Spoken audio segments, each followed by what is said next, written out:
राधे राधे सभी को। हरे कृष्ण कृष्ण कृष्ण हरे हरे, हरे राम राम राम हरे हरे। जय जय श्री राधे श्याम। हरे कृष्णा। हरि बोल हरि बोल हरि बोल।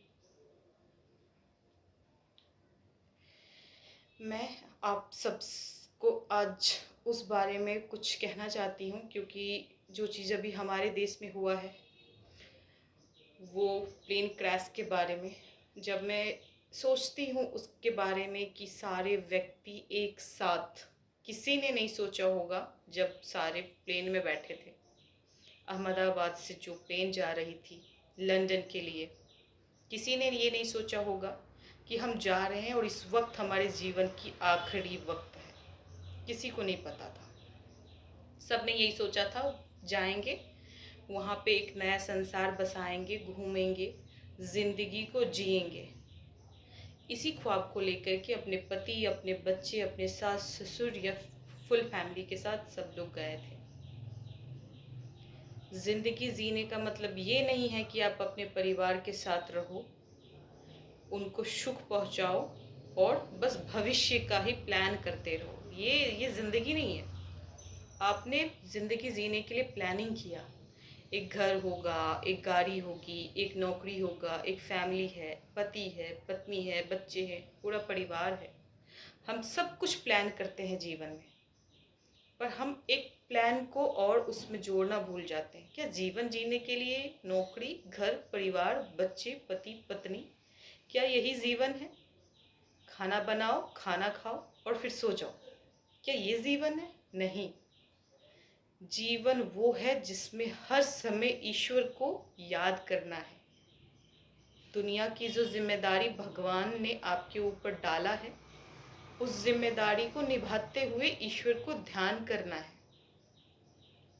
सभी यात्रियों ने सोचा था हम आप वहाँ पे जाने के बाद अपनी जिंदगी को अपने हिसाब से जिएंगे। ढेर सारे सपने लेकर के सारे यात्री गए थे, पर सबने एक गलती किया। भविष्य का प्लानिंग तो आपने कर लिया, पर क्या उस प्लानिंग में आपने मौत को शामिल किया था? नहीं, किसी ने नहीं किया और कोई करता भी नहीं है। पर हमें मौत को भी, ये भी हमारे जीवन का हिस्सा है। हम इस हिस्सा को जीवन से अलग करेंगे तो जब हमें मौत मिलेगी तो हमें दुख होता है कि कैसे आ गया, अभी तो मुझे कुछ वक्त और जीना था, कुछ और ऐसे काम करने थे जो मैं छोड़ के जा रहा हूँ। लेकिन आप अगर भविष्य का प्लानिंग करते हैं तो उस प्लानिंग के साथ अपने मौत के वक्त को भी जोड़ें, क्योंकि जब जिंदगी आपको पूछे बिना भगवान ने आपको दिया है, तो मौत भी बिना पूछे ही आपको देंगे। घर बनाने का सपना अगर आप देखते हो, गाड़ी खरीदने का ख्वाब अगर आप सजा रहे हो, शादी करने का सपना अगर देख रहे हो, बच्चे प्लान करने का सोच रहे हो, तो फिर मौत को क्यों अलग कर रहे हो? मौत भी तो हमारे ज़िंदगी का हिस्सा है, उसे भी तो हमें अपनी ज़िंदगी से जोड़ के रखना चाहिए। वो भी हमारे लाइफ का एक पार्ट है जिसको कोई नहीं टाल पाया है। हर किसी की ज़िंदगी में आया था, आ रहा है और हमेशा आती रहेगी। एक बार आएगी, पर आएगी ज़रूर। तो इसीलिए मेरे हिसाब से अगर ज़िंदगी जीते हैं, हर चीज़ प्लान करते हैं, तो अपनी मौत को भी प्लान करके रखें। कब जाना है, जाने से पहले क्या करना है, और हमने अभी तक क्या किया है। जन्म लिया, बच्चे थे, बड़े बन गए, बड़े बन कर के किशोरावस्था में गए, किशोरावस्था से युवावस्था में गए, और युवावस्था से अचानक बिना बोले ही मौत आ जाएगा। फिर आप दुखी होगे। तो दुखी नहीं होना है। मौत एक यात्रा है जिसको हंस के करना चाहिए, हर व्यक्ति को करना चाहिए, बिना दुख और बिना शोक के साथ। अगर इस प्रकार से हम अपने मन को, अपनी बुद्धि को बना लेते हैं कि ये जीवन हमारा नहीं है, ये जीवन हमारे ईश्वर का है, उन्होंने दिया है हमें नाम जाप करने के लिए, उनका ध्यान करने के लिए, अपनी जिम्मेदारियों को निभाने के लिए, तो फिर इस जीवन पे उनका हक है, और वो कभी भी किसी भी क्षण हमसे ये जीवन ले लेंगे बिना बताए। पता नहीं है कि कब ये जीवन खत्म होगी, इसीलिए हर समय को अपने मौत का वक्त समझ जाना चाहिए कि यही अभी मैं आप सबसे बातें कर रही हूँ। रेडी रहना चाहिए कि हो सकता है बात करते करते मेरी जिंदगी की वो सांसें खत्म हो जाए, यही मेरा वो आखिरी सांस है जिस समय मैं आपसे बात कर रही हूँ। जब मैंने इस तरीके से अपने माइंड को बना लिया है तो मुझे कोई दुख नहीं है, बिल्कुल भी नहीं है। ये जीवन मेरा है ही नहीं, ये ईश्वर का दिया हुआ तोहफा है जो नाम जाप के लिए है। तो फिर रोना क्यों, किस बात के लिए दुख? और अगर आप दुखी होते हो तो आप लालची हो। लालच किस चीज के लिए? ये हमारा दुनिया नहीं है, हमारा दुनिया हमारे प्रभु का घर है। हम तो यहाँ पे एक यात्रा के लिए आए हैं। जैसे लोग तीर्थ यात्रा पे जाते हैं और वहां पे जाने के बाद तीर्थ स्थल पे भगवान की भक्ति करते हैं, दर्शन करते हैं, वापस अपने घर आते हैं। जब वहां से आते हैं तीर्थ स्थान से, तो क्या आपको दुख होता है कि मैं तीर्थ स्थान से क्यों जा रहा हूँ घर? नहीं, आप खुश होके जाते हो, अरे मेरा घर है यार, मैं क्यों नहीं जाऊं, मैं तो बस कुछ दिनों के लिए आया था। वैसे ही हमारी जीवन एक यात्रा है, हमारी यात्रा खत्म होगी, हमें खुश होकर के जाना है अपने ईश्वर के पास। तो किस चीज की लालच? क्या हम जब कहीं पे ट्रैवल करते हैं तो ट्रेन में बैठने के बाद जब हमारी स्टॉपेज आती है और उस सीट को जब आप 24 घंटे उस ट्रेन के सीट पे आप बैठे हुए हो, तो क्या उस सीट को छोड़ने में आपको थोड़ा सा भी तकलीफ होता है? नहीं, क्योंकि आपने मना के रखा है अपने बुद्धि को, ये 24 घंटे का सफर है, 24 घंटे के बाद ये सीट से उतर के मैं अपने घर जाऊंगा, हंस के जाऊंगा, खुश होकर के, चलो ये यात्रा समाप्त हो गई, बहुत देर से इंतजार में था, कब घर पहुंचूंगा। तो वही हम यात्रा कर रहे हैं, हमारी यात्रा खत्म होगी, हम खुशी खुशी अपने माता पिता, हमारे परमेश्वर के पास जाएंगे, फिर इसमें दुख किस बात की? और अगर दुख ही करना है तो शौक से करो, पर बस एक बात का, इतनी जिंदगी हमने काट ली, इतनी सांसें हमने बर्बाद कर दी, पर उस सांसों में कभी भी ईश्वर को हमने ध्यान नहीं किया, कभी भी हमने उनको शुक्रिया नहीं बोला कि हे परमात्मा, बिन मांगे मानव देह दिया, वो मानव देह जिसको पाने के लिए देवता भी तरसते हैं। देवता क्यों तरसते हैं? देवता तो स्वर्ग में रहते हैं, उनको तो तरसने को तो चाहिए ही नहीं, क्योंकि उनके पास तो जो चाहते हो जिस समय उसी समय वो मिल जाता है, फिर क्यों तरस रहे मानव देह के लिए? और ये कोई मेरे शब्द नहीं है, ये श्री कृष्ण के शब्द हैं जो इन्होंने गीता में खुद बोला है कि हे अर्जुन, ये मानव देह पाने के लिए देवता भी तरसते हैं, क्योंकि वहां पे स्वर्ग में इतनी सुख और इतनी शांति, इतना सब कुछ मिलता है जो हम बुद्धि में सोचते हैं, वही चीज हमारे सामने आके प्रकट हो जाती है। तो जब इतना सुख मिलता है तो क्या उस सुख के सामने कोई हमारे विष्णु भगवान को या हमारे श्री कृष्ण को याद कर सकता है? नहीं। सुख मिले तो इंसान अपने माँ बाप को भूल जाए, अपने पति को भूल जाए, अपने बच्चों को भूल जाए। सुख इतनी बड़ी माया हमारे ऊपर छोड़ देता है कि हम सब कुछ भूल जाते हैं। तो जब एक माँ अपने बच्चे को भूल सकती है, एक बच्चा जब अपने माँ बाप को भूल सकता है सुख के चक्कर में, तो क्या वो जो देवी देवता स्वर्ग में बैठे हैं, जो दिन रात जो चाहते हैं वही उनको मिलता है, पर भगवान का कथा नहीं होता वहाँ पे, भगवान का नाम जाप होता ही नहीं है, सिर्फ भोग होता है, भोग। वही भोग जो हम यहाँ पे भोग रहे हैं। यहाँ का भोग थोड़ा सा अलग है, वहाँ का भोग थोड़ा सा अलग है। यहाँ के भोग के लिए हमें परिश्रम करना है, हमें अपने शरीर को कष्ट देना है, नौकरी करनी है, पैसे कमाने हैं, फिर उस पैसे से हम अपने परिवार के साथ जीते हैं खुश होकर के। ये भोग है। ऐसा ही भोग वहाँ पे भी है, पर उसके लिए देवी देवता को कोई कष्ट नहीं भोगना पड़ता। मन में विचार किया, चीज सामने में आ गया। तो इस सुख के सामने में इंसान भूल जाता है अपने ईश्वर को। तो इसीलिए देवताओं को लगता है कि काश हम इंसान बन गए होते तो हम भगवान को ध्यान कर सकते थे, हम उनका नाम जाप कर सकते थे, पर नहीं कर सकते हैं क्योंकि भगवान ने हमें स्वर्ग दिया है और स्वर्ग में इतनी सुख है कि ईश्वर से ही दूर कर दिया है। तो जिसके जिंदगी में संकट आती है, वो संकट मेरे हिसाब से 90% लोगों को ईश्वर की तरफ ले जाती है। 10% ही ऐसे लोग हैं जिनके जीवन में संकट आने के बाद भी वो फिर से माया में ही उलझे होते, उससे निकलना नहीं चाहते। लगता है अरे बेटे ने गाली दिया है, क्या हो गया, हमारा बेटा है, दुनिया तो नहीं दे रहा है, दुनिया की गाली से तो अच्छा हमारे बेटे का गाली है, हमारे बेटे की ऐसी कटु वचन है जो हमें दुख दे रहा है। दुनिया की बातें तो नहीं दे रहा है ना। बच्चे की मुंह से गाली सुनना भी लोगों को सौभाग्य लगता है ऐसे माता पिता इस दुनिया में जिनको अपने बच्चे के मुंह से सुने निकले हुए बुरे शब्द उनको अच्छा लगता है। तो वो है वो व्यक्ति जिनके ऊपर संकट आती है इसलिए ताकि आपके हृदय को आघात हो, आपके हृदय को ठेस पहुंचे, आप इस बालक से अपना माया से हट करके, मुंह को खत्म करके आप मुझ तक पहुंचो, ईश्वर तक पहुंचो। इसीलिए ईश्वर उनके ऊपर ये दुख के समय देते हैं। पर वो व्यक्ति उस दुख से निकलना नहीं चाहता। तो निकलते कौन है? जो 90% लोग हैं वो निकल जाते हैं। 10% ही इतने पापी किस्म के इंसान होते जो निकलना नहीं चाहते। मोस्टली 90% लोग उससे निकल जाते हैं। उसमें से आप भी हो सकते हो, मैं भी हो सकती हूँ। डिपेंड करता है, हमें समझना पड़ेगा कि दुख मिली है, किसी से ऐसे शब्द सुनने को मिला है, तो ये हमारे भगवत प्राप्ति की तरफ जाने का एक मार्ग है। इस मार्ग को हंस करके अपनाओ, उस पथ पे चलने की कोशिश करनी चाहिए, ना कि उसी दलदल में फंस करके जीवन का अंत करना चाहिए। जीवन और मृत्यु के बीच 1 सेकंड का भी फासला नहीं है। 1 सेकंड की मैं बात कर रही हूँ, क्योंकि ये अभी जो प्लेन क्रैश हुआ है वहाँ पे सिर्फ 30 सेकंड के अंदर 241 लोगों की डेथ हो चुकी है। कितना मिनट लगा था? 30 सेकंड।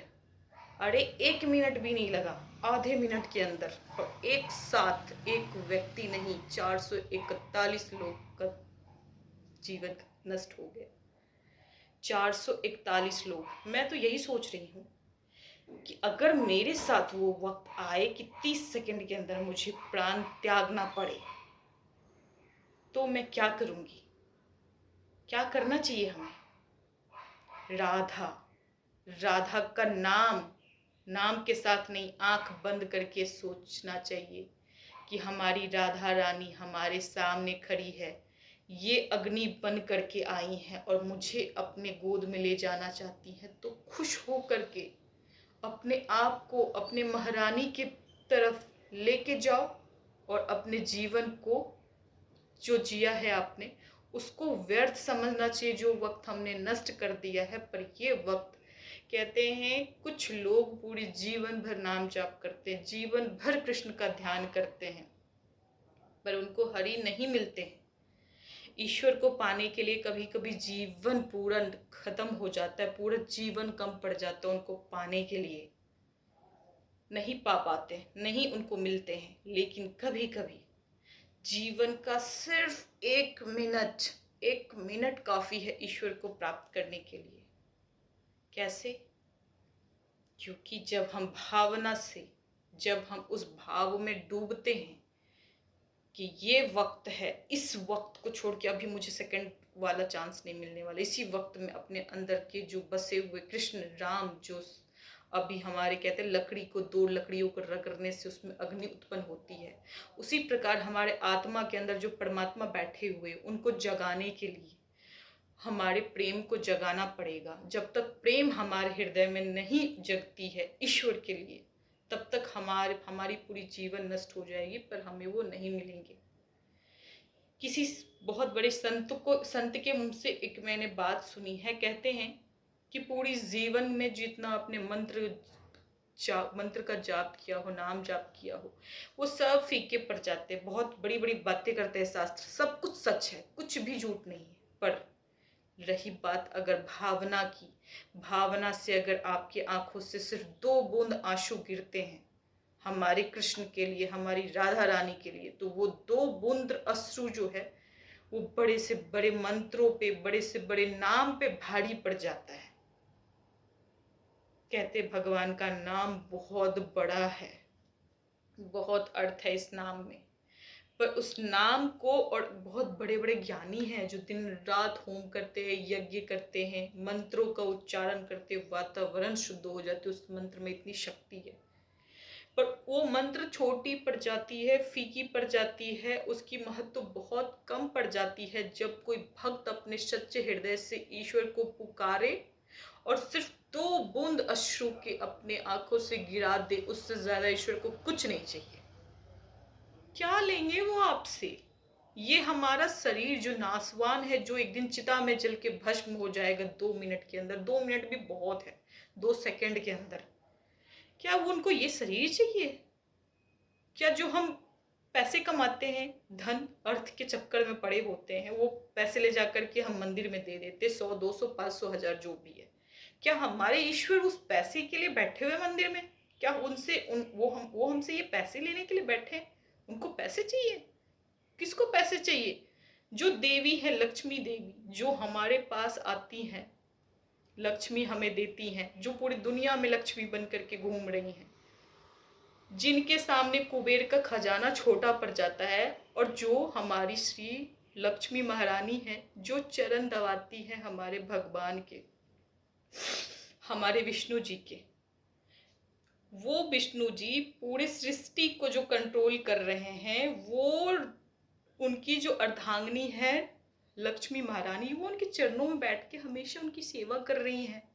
क्या वो लक्ष्मी चाहेंगे क्या आपके 100 200 रुपए के लिए बैठे हैं? अरे तुम गिनती भी नहीं कर पाओगे कि कितने कितने सारे मतलब पैसे उनके सामने, कोई मायने नहीं रखता उनके सामने, ये पैसों का कोई वैल्यू नहीं है। लेकिन लोग सोचते हैं अरे चलो मंदिर जाते हैं, 1000 2000 पंडित को दे देंगे, खुश हो जाएगा, भगवान भी खुश हो जाएंगे कि हमारा भक्त आया था, 1000 रुपये हमारे भक्त हमारे पंडित को दे ही गया। रही वो जो लक्ष्मी की आप बात करें, वो लक्ष्मी उनके चरणों में बैठी हुई है, क्या वो लेने के लिए बैठे हैं?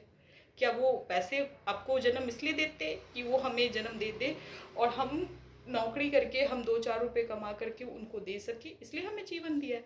अरे उनकी लक्ष्मी क्या बात करें हम, लक्ष्मी तो उनकी अर्धांगिनी है जो चरणों में बैठी रहती है। उनको संपत्ति चाहिए या उनको हमारा शरीर चाहिए? नहीं, ये सब चीज बड़े है, बहुत ऊपर चली गई ये सारी चीजें। हमारे प्रभु को सिर्फ और सिर्फ हमारा प्रेम चाहिए, हमारे हृदय से निकले हुए वो भाव जो दुनिया में कोई पढ़ नहीं सकता, कोई समझ नहीं सकता। उस भाव को सिर्फ भक्त और भगवान ही समझ सकता है कि इस भाव का अर्थ क्या है। हमारे ईश्वर को सिर्फ और सिर्फ हमारा भाव चाहिए, भाव में बिक जाते हैं हमारे श्री कृष्ण। भाव अगर आपका शुद्ध हो तो आपके पास आकर के आपके नौकर चाकर बन जाते हैं। क्योंकि एक ऐसा ही कथा है, एक ऐसा ही कथा है बिहार का, उगना महादेव का नाम सबने सुना होगा जो भी बिहार से बिलोंग करते हैं। वहां पे एक भक्त थे, बहुत ही दरिद्र गरीब और बहुत ही ज्यादा भगवान भोलेनाथ के भक्त थे, बहुत बड़े भक्त थे, जो दिन भर भगवान के बारे, भोलेनाथ के बारे में सोचते थे और उनके बारे में कविता लिखते थे, गीत लिखते थे। उस गीत में ऐसा भाव था कि तीनों लोकों का पालन करने वाला भगवान भोलेनाथ से रहा नहीं गया। उस भाव में, उस गीत में उनके इतना भाव था कि उनको रहा नहीं गया और कैलाश पर्वत को छोड़ करके बन जाते हैं एक दरिद्र गरीब ब्राह्मण। विद्यापति के दरवाजे का पे आकर के कहते हैं कि मुझे आप अपना नौकर बना लो। विद्यापति कहते हैं आप कौन हो, कहाँ से आए हो? तो कहते हैं मेरा नाम उगना है और मैं कैलाश से आया हूँ, मेरा विवाह हो गया है, पत्नी का नाम पर्वतिया है और मुझे आपके यहाँ पे नौकरी करनी है। तो कहते हैं कि अगर हम तुमको नौकरी में रखते हैं तो हमारे पास तो खुद शरीर पे फटा हुआ बनियान है, फटे हुए धोती है, वस्त्र नहीं है ढंग के, हम तुमको कहाँ से पैसे दे पाएंगे, हमारे पास कुछ नहीं है तुमको देने के लिए। तो कहते हैं उगना, महादेव कहते हैं जो उगना बन के आया है, वो कहते हैं कि मैं तो भांग धतूर खा करके अपना जीवन पाल लूँगा, मुझे कुछ नहीं चाहिए, बस मुझे आपका भजन सुनना है। आपके अंदर जो भाव है उस भाव से मैं बहुत खुश हूँ, और वो भाव के साथ मुझे आप बस अपना कविता सुना देना, गीत सुना देना, मुझे कुछ नहीं चाहिए। सोचते हैं विद्यापति, चलो ठीक है, कोई ऐसा बेसहारा है तो उसको बस मेरे कविता में ही इंटरेस्ट है, पैसे नहीं लेना है तो ठीक है, मैं उसको मना कर रहा हूँ, नहीं रख सकता, फिर भी वो मुझे मेरे पास रहना चाहता है तो ठीक है, हम उसको रख लेते हैं। जो हम खाएंगे, जो हमारे भाग्य में होगा, हम इसको भी खिला देंगे। ऐसे करते करते विद्यापति के घर पे बन जाते हैं नौकर, उगना महादेव के नाम से। अभी भी बिहार में एक उगना महादेव नाम का एक मंदिर है, उगना होल्ड पे। तो जब भगवान एक नौकर बन सकते हैं, अपने भक्त के भाव में डूब करके वो नौकर तक बन जाते हैं, हम क्या बात करें किसी और चीज का। क्या इससे भी कुछ हम एग्जाम्पल के लिए ले सकते, इससे भी कोई और बेहतर हो ही नहीं सकता कि भगवान भक्त के लिए नौकर बन जाते हैं। और जब विद्यापति के पास रहते हैं उगना, तो उनके बच्चों को नहलाना, उनको प्यार करना, उनको खिलाना।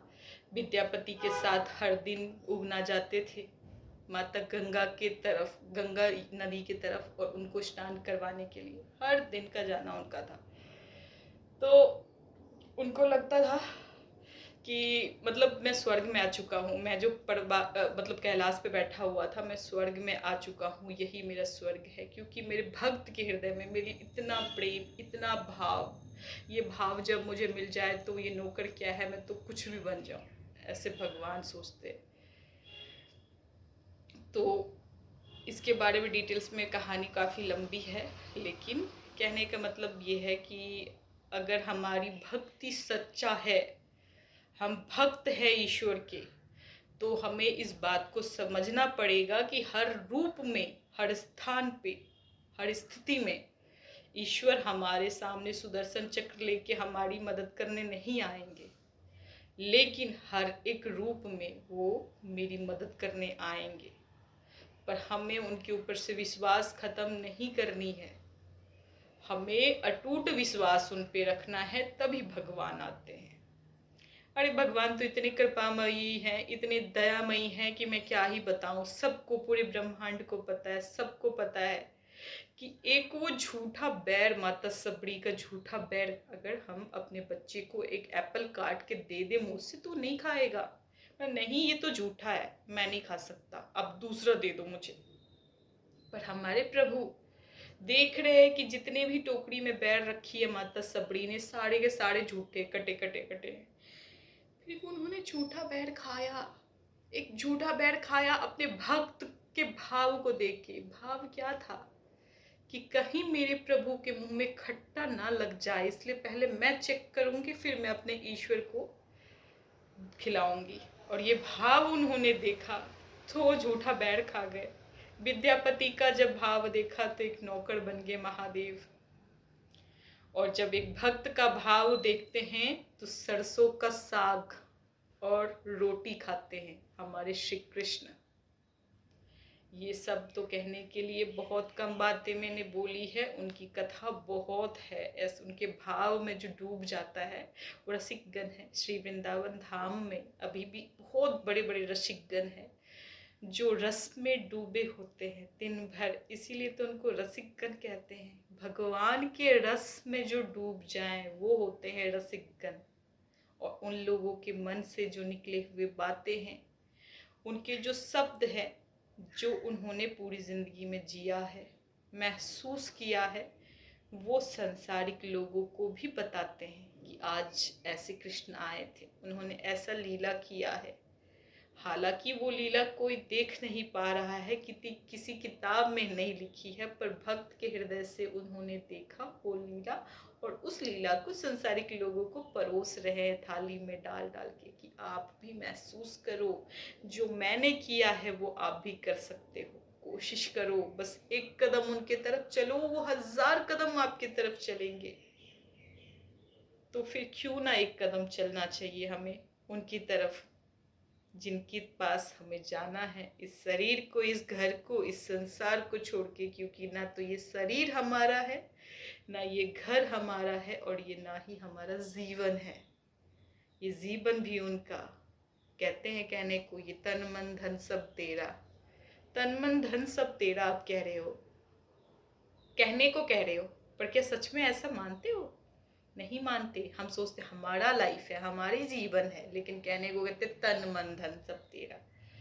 कहने में और सरेंडर करने में बहुत डिफरेंसेस है। तो ना कह करके एक कदम चले हमारे ईश्वर की तरफ, और देखो किस प्रकार वो आपको गोद में उठा करके बच्चों की तरह प्यार करते हैं। ऑफ कोर्स हम लोग उनके बच्चे हैं, तो बच्चों की तरह ही प्यार करेंगे। हम अपने बालक से कितने प्यार करते हैं, हम भी तो उनके बालक हैं ना। हम कौन हैं, हमारा क्या अस्तित्व है? ना तो आज से 100 साल पहले हम थे, ना ही 100 साल के बाद हम होंगे। हमारा टाइम का ड्यूरेशन सिर्फ इतना है, इस समय में ही सिर्फ हमारी लाइफ मिली है, और इस वक्त को हमें ईश्वर के लिए जीना है। अगर इस जीवन को बर्बाद कर दिया तो आने वाले हजारों सालों तक, हजारों जन्मों तक हम बस भटकते रहेंगे। कहते हैं एक ऋषि थे जो जाप करते थे, बहुत बड़ा वाला कंठी का माला था तुलसी का उनके पास,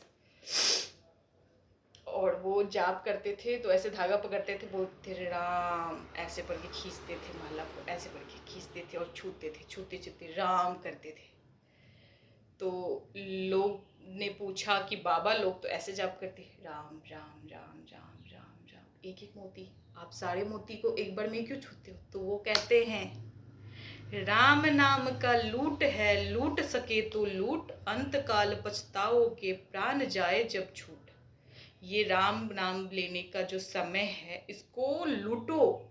जैसे कि मान लो एक घर है और मैं एक चोर हूँ, वो घर का मालिक कभी घर में नहीं है, और मैं चोरी करने जाऊंगा तो क्या सोचूंगा? जितनी जल्दी जो भी मिले समेट बटोर लो, क्योंकि मालिक आएगा, हमें पकड़ेगा, और फिर हमारा चोरी का टाइम खत्म हो जाएगा। तो हमें भी वैसे एक टाइम मिला है राम नाम को लूटने का, जितना से जितना हो सके लूट लेनी चाहिए, क्योंकि जब ये वक्त खत्म हो जाएगा तो फिर हम लूट नहीं पाएंगे। सो बेटर है कि वो टाइम हमारे लाइफ में आए, उससे पहले ही हम राम के नाम को लूट सके। इस दुनिया में ये कोई मायने नहीं रखता है कि आपके पास कितनी संपत्ति है, कितने सारे लोग आपके साथ खड़े हैं, कितने पैसे आपने इकट्ठा किए, कितनी प्रॉपर्टी आपने बनाया है। मैटर करता है सिर्फ एक बात, कि आप अपने जीवन में कितने खुश हो। पर खुश की नाम, अगर मैं खुशी की बात करूं, कोई तन दुखी, कोई मन दुखी, तो कोई धन भी न रहे उदास, कोई अपने तन से परेशान है कि मेरे शरीर में इतने रोग है, बीमारी है, कोई अपने मन से परेशान है कि मेरे मन में इतनी चिंताएं चल रही है, और कोई धन के बिना उदास है। तो दुनिया में खुश कोई नहीं है। खुश सिर्फ और सिर्फ वो है जिसने पकड़ लिया कृष्ण, राधा, श्याम, राम, या फिर जो भी एक नाम जो आपको पसंद हो। जिसने राम का नाम लिया, जिसने खुद को उनका दास बनाया, जिसने खुद के जीवन को उनके बताए हुए मार्ग पे चलाया, जिसने इस जीवन के उद्देश्य को समझ के उस उद्देश्य को जिया है, सिर्फ और सिर्फ वो खुशी है, वो खुश है। बाकी सारे के सारे दुखी हैं। लाखों करोड़ों के घर में बैठे हो, करोड़ लाखों रुपए की गाड़ी में बैठे हो, एक दिन ये निकल जाएगा। कहते जिंदगी एक किराए का घर है, और हर किसी को इस किराए के घर से बाहर निकलना पड़ेगा। इस शरीर को त्याग के मौत के गले लगनी पड़ेगी। ये किराए के घर में कब तक रहोगे? ये घर जैसे हमने किराए पे लिया है, तो एक दिन इसका मालिक हमें घर से निकालेगा। वैसे ये शरीर हमारे भगवान का दिया हुआ घर है, जिसके अंदर हम अभी बैठे हैं, हम जिंदगी जी रहे हैं। पर ये जो किराए का घर है, हमारा मालिक एक दिन इस घर से हमें निकाल के दूसरे घर में शिफ्ट करेगा। कुत्ते की शरीर वाले घर में, चींटी के शरीर वाले घर में, बिल्ली के शरीर वाले घर में, ऐसे अनंतों जीव जंतु वाले शरीर हमें मिलेगा। उस शरीर को लेकर के हम ईश्वर की प्राप्ति नहीं कर सकते, क्योंकि वो लोग बहुत चंचल होते हैं, बहुत ही तीव्र गति से सोचते हैं, एक्टिविटी करते हैं, बॉडी लैंग्वेज काफ़ी तेज़ होती है, ना तो सोचने की शक्ति होती है और ना ही बोलने के लिए जुबान होता है। तो मानव देह ही एक ऐसा देह है जिस देह को लेकर के हम ईश्वर की प्राप्ति कर सकते हैं, अन्यथा हम भटकते रहेंगे। जीवन का अंत ऐसे होता रहेगा, जन्म लेंगे, पलेंगे, पढ़ाई करेंगे, शादी विवाह करके घर बनाएंगे, इस घर को एक दिन छोड़ के मर जाएंगे और मर चुके हैं। अनंतों जन्म हम मर चुके हैं, फिर से ईश्वर ने हमें इस हम जीव पे दया करके मानव देह दिया है, ताकि इतने वक्त, इतने वर्षों तक तुमने अपने जीवन का अंत कर दिया है बिना मुझे पाए हुए। फिर से तुम पे मैं कृपा करता हूँ, एक और शरीर देता हूँ, एक और चांस देता हूँ।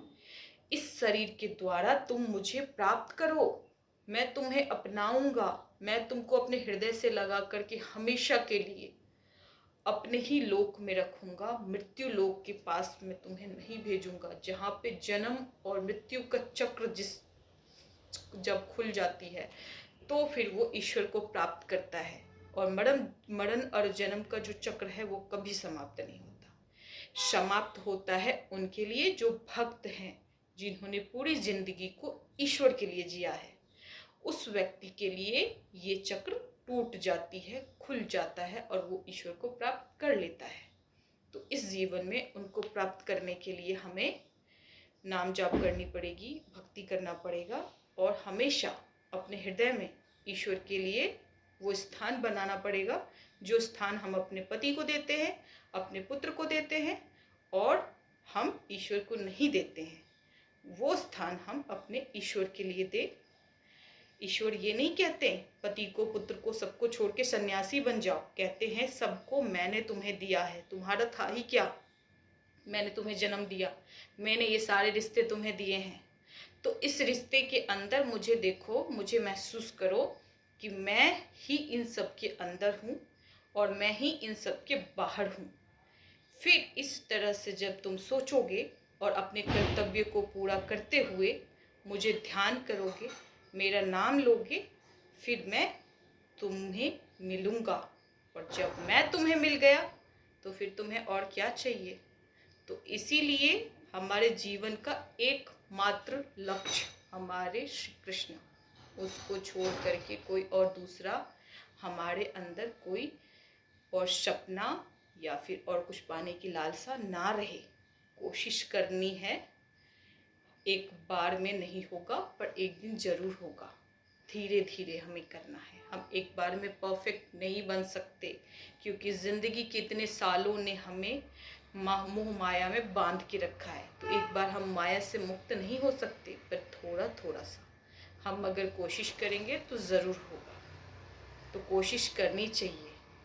इसीलिए मेरी अभी जो वो घटना हुआ है अहमदाबाद वाला, मुझे यही सोचती हूँ कि एक 7 लोग अगर मरे हुए व्यक्ति को कोई जलाते हुए देखता है, सबको जला रहा है कोई, वहाँ पे अगर कोई जाता है तो बंदा डर जाता कि हाँ कितना पूरा मोटा तगड़ा शरीर था, इस व्यक्ति को जला दिया। लोग देखता है जलते हुए तो लोग घबरा जाता है। अरे सोचो 241 लोग एक साथ जल करके पूरा जिंदा में है और पूरे बॉडी में आग लगी हुई है। कहीं से आंखें पिघल के गिर गया, किसी की हाथ गल गई, किसी का पाँव चला गया, किसी के बाल जल रहे हैं और किसी के स्तन कट कट के शरीर से टुकड़े टुकड़े हो के पिघल पिघल के गिर रहा। शरीर का एक एक हिस्सा जो पकड़ा नहीं जा सकता है। डेड बॉडी ऐसी बन गई है कि डॉक्टर्स उसको उठा नहीं पा रहे, पकड़ते हैं तो मसल्स गिर गिर के हाथ से ऐसे मेल्ट होके हाथों में गिर पा रहा है। क्या बोले, ऐसे दर्दनाक मौत हुई है।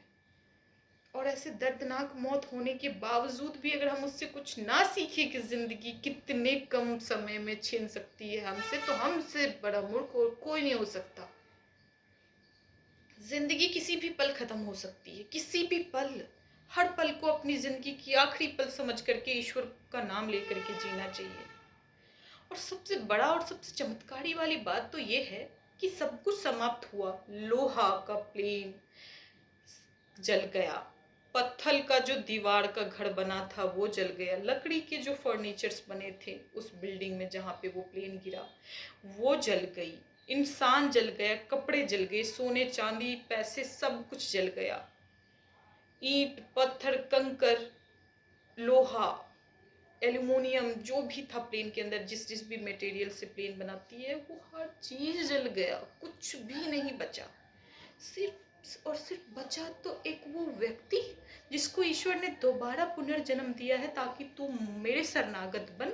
एक बार मैंने तुझे मौत के मुंह से बचाया है, अब तू मुझे एक्सेप्ट कर, मेरे लिए जी, मुझे ध्यान कर, मेरा नाम ले और खुद के जीवन को मेरे लिए समर्पित कर दे। वो एकमात्र व्यक्ति बचा, और बचा हमारा भगवद गीता। भगवद गीता बचा। ये क्या एक चमत्कार से कम नहीं लगता?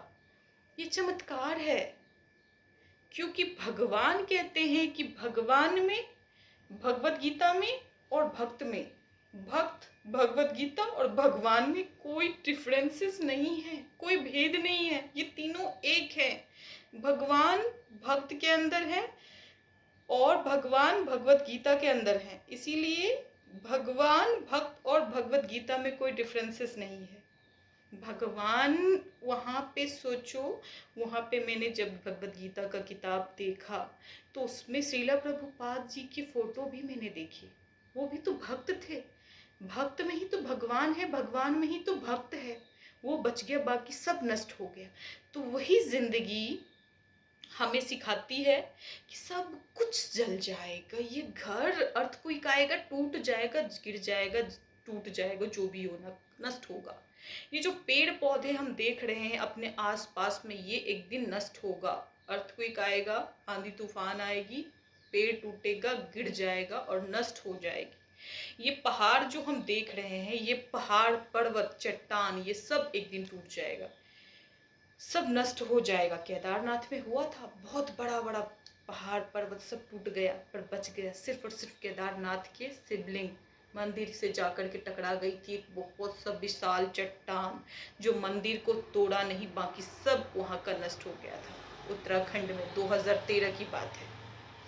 तो सब नष्ट होना है, आप जाओगे, मैं जाऊंगी, ये घर जाएगा, ये दुनिया जाएगी, माँ बाप पति बच्चे सब जाएगा इस संसार को छोड़ के। अगर कोई नहीं जाने वाला है, कोई हमेशा के लिए रहने वाला है, तो वो नाम है कृष्ण नाम, हरि नाम, राधा नाम। ये सारे नाम ही रह जाएगा इस दुनिया में, और भगवान के भगवद गीता को छोड़ के कुछ नहीं रहेगा, सब जाएगा। मैं आज जाऊं या 10 वर्ष बाद जाऊं, जब भी जाऊं, जाना तो निश्चित है। तो हम जब अपना प्लान चैट बनाते हैं हम अपने फ्यूचर का, तो उसमें एक जगह पे मौत का नाम लिखना चाहिए, किस प्रकार हमें मौत आए, कब आए और किस दशा में हम रहें। कहते हैं मौत हमारे हाथ में नहीं है, हमारे हाथ में है। हम सोचते ही नहीं उसके बारे में, हमें लगता है हम अमर अजर अविनाशी है, हमें तो कुछ होना ही नहीं है, हम क्यों सोचे। लेकिन हमें सोचना चाहिए, हम जैसे चाहें। जैसे भगवान, आप लोगों को पता है कि महाभारत की युद्ध में जब वहाँ पे पितामह भीष्म थे, तो उनको मिला हुआ था वरदान इच्छा मृत्यु की। हमें भी इच्छा मृत्यु का वरदान मिला है, पर हमने इच्छा ही नहीं किया। क्या आपने कभी इच्छा किया है कि आपकी मृत्यु कैसी हो? नहीं करते हो, क्योंकि आपको लगता है अरे मैं तो भगवान हूँ, मुझे क्यों जाने इस दुनिया से, मैं तो मरने वाला तो हूँ नहीं, तो मैं प्लान क्यों करूँ। पितामह भीष्म जो गंगा के पुत्र थे, जो शांतनु के पुत्र थे, उन्होंने इच्छा किया था कि मेरी मृत्यु कैसी हो, और उनकी मृत्यु जैसे, मैं तो कहते ईश्वर हर भक्त की मृत्यु बस वैसे ही हो जैसी उनकी हुई थी। जब पितामह भीष्म तीर के बाणों के सैया पे सो रहे हैं और उनकी मृत्यु, मैं तो कहती हूँ जन्म भले ही आपका पांडव की तरह पूरा जीवन आप गुजारे, पूरी जिंदगी पांडवों की तरह कृष्ण के साथ गुजारे, बहुत अच्छी रही है।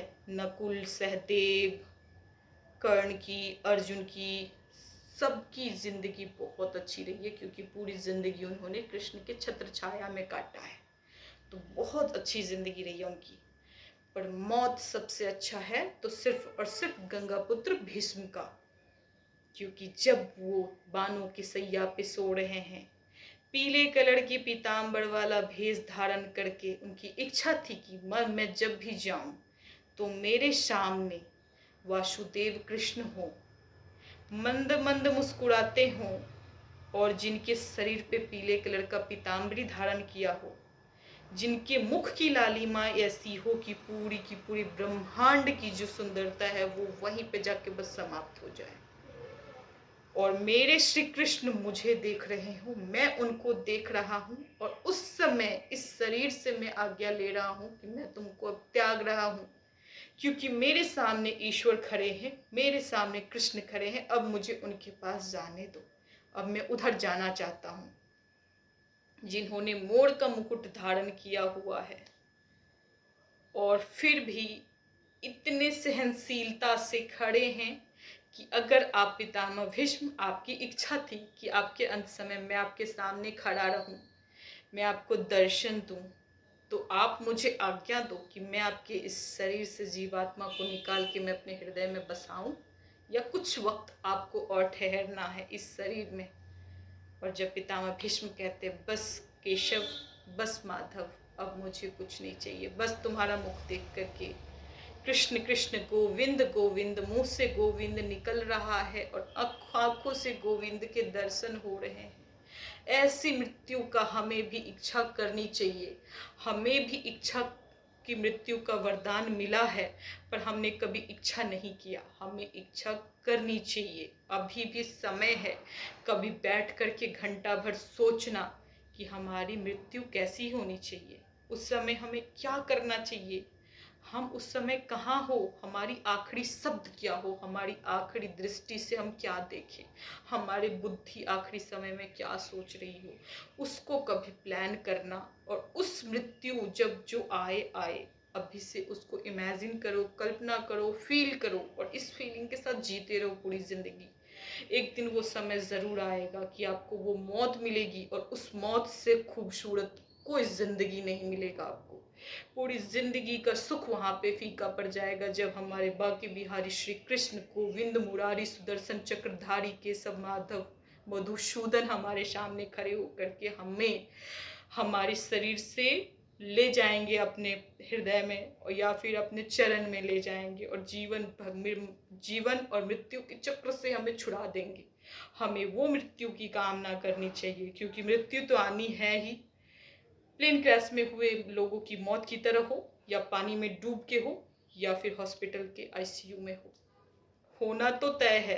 तो क्यों ना हम गोविंद को ध्यान करके, उनका नाम लेकर के, उनके गुणों को अपने मस्तिष्क में इस प्रकार बिठाए जिस प्रकार एक लोग जो माया में डूबे हुए कामी लोग होते हैं, जो कामना करते हैं, उस कामना को ना करके ईश्वर की कामना अपने मस्तिष्क में बिठा करके ऐसी मौत की कामना करो। हर किसी को करनी चाहिए। आप लोग को बुरा लग रहा होगा कि मैं मौत के बारे में क्यों बात कर रही हूँ। मौत नहीं सोचना चाहिए, तो बहुत गलत बात है। मौत के बारे में क्यों सोचे, ये तो बिना बुलाए ही आएगा, तो फिर हम सोचे क्यों। अरे बिना बुलाए आएगा तो भटकोगे 84 लाख योनि, लेकिन अगर तुम बुलाओगे तो पता चलेगा कि हमारे माधव आए हमें लेने। अब हमें दोबारा नहीं जन्म लेना, मृत्यु जन्म मरण के चक्र से मुक्त होकर के ईश्वर की शरणों में हमेशा बैठे रहोगे। अनंतों जन्म तक वो सुख मिलेगा जो एक भक्त को मिलता है।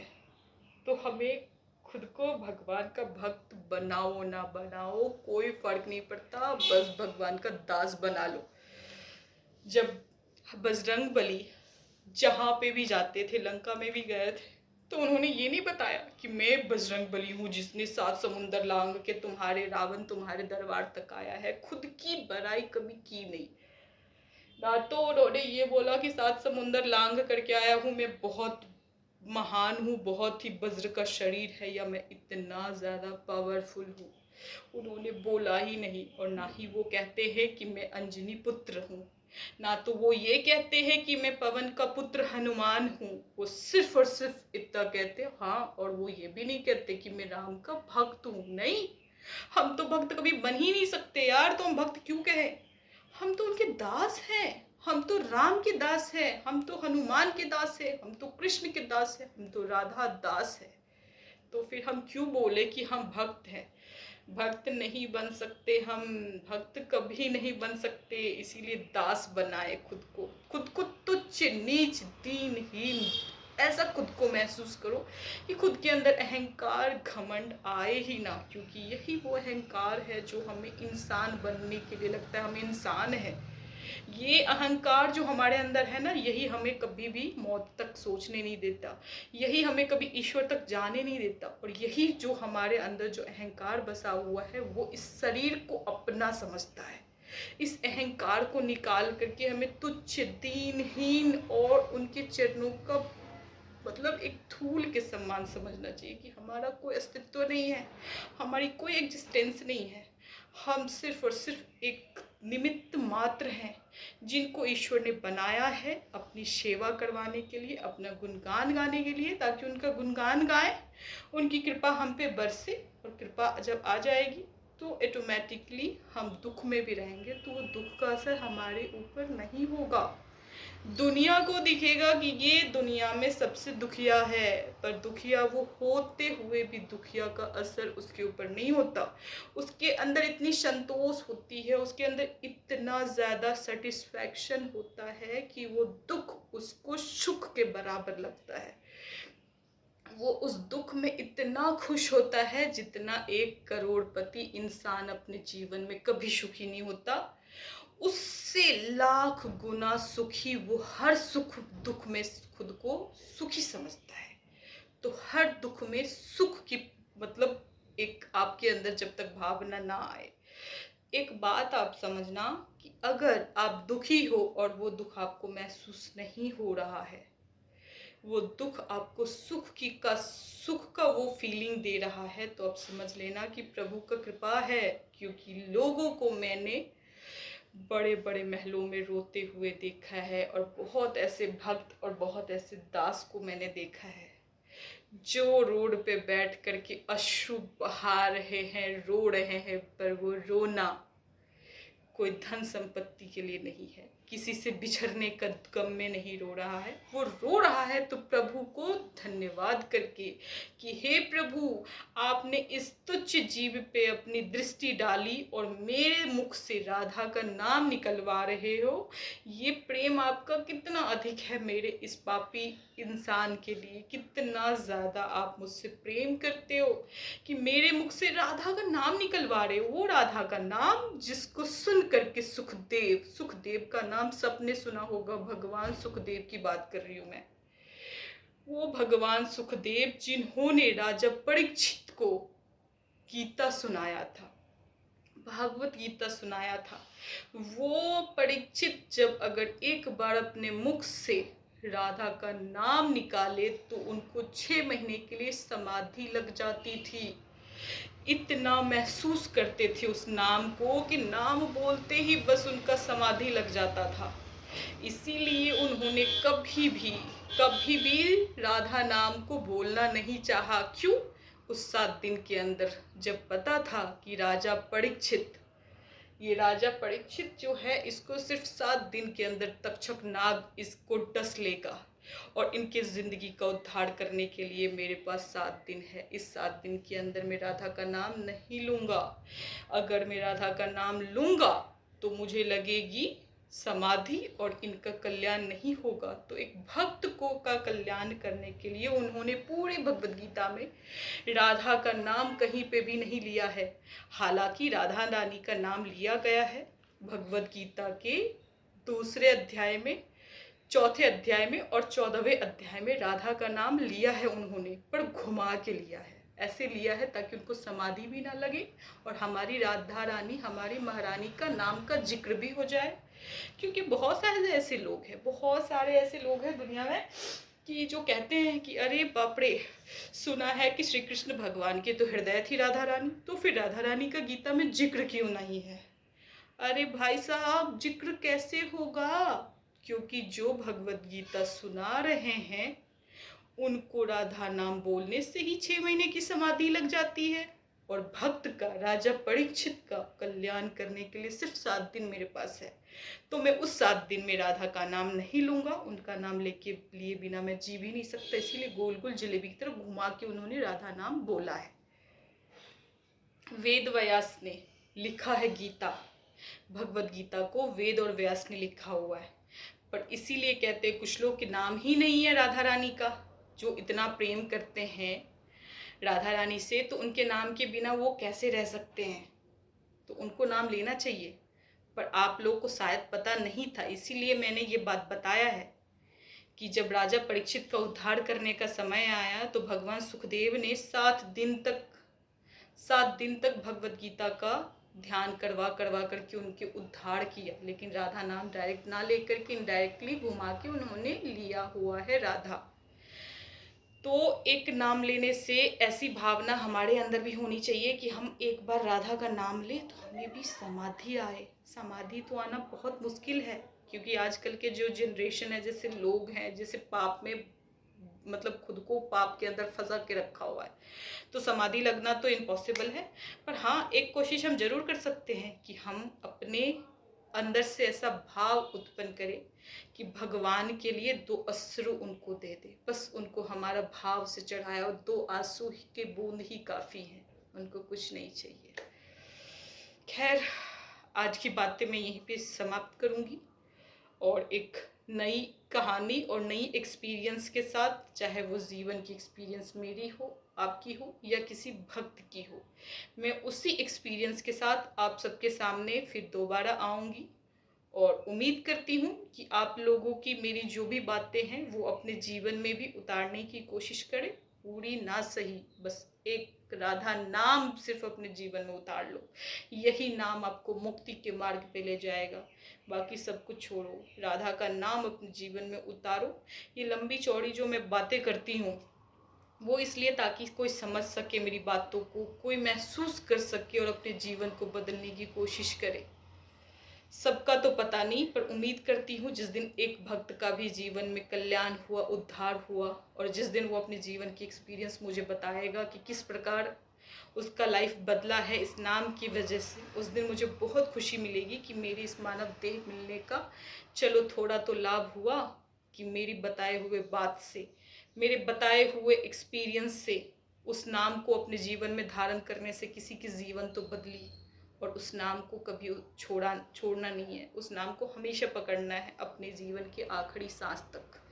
आपकी शरीर आपसे छूट जाए, आपका परिवार आपसे रूठ जाए, या जो भी हो जाए, पर उस नाम को कभी नहीं छोड़ना। यही हमारे जीवन का एकमात्र लक्ष्य होना चाहिए। और इसी बात के साथ आज मैं लेती हूँ आप सबसे विदा। तब तक आप लोग अपना ख्याल रखना, राधे राधे का नाम जप करते रहना, हर इंसान और हर जीव में भगवान को देखने की कोशिश करना। चलो, राधे राधे, जय श्री राधा कृष्ण, हरे कृष्ण कृष्ण कृष्ण हरे हरे, हरे राम राम राम हरे हरे। जय जय श्री राधे श्याम। श्री राधे।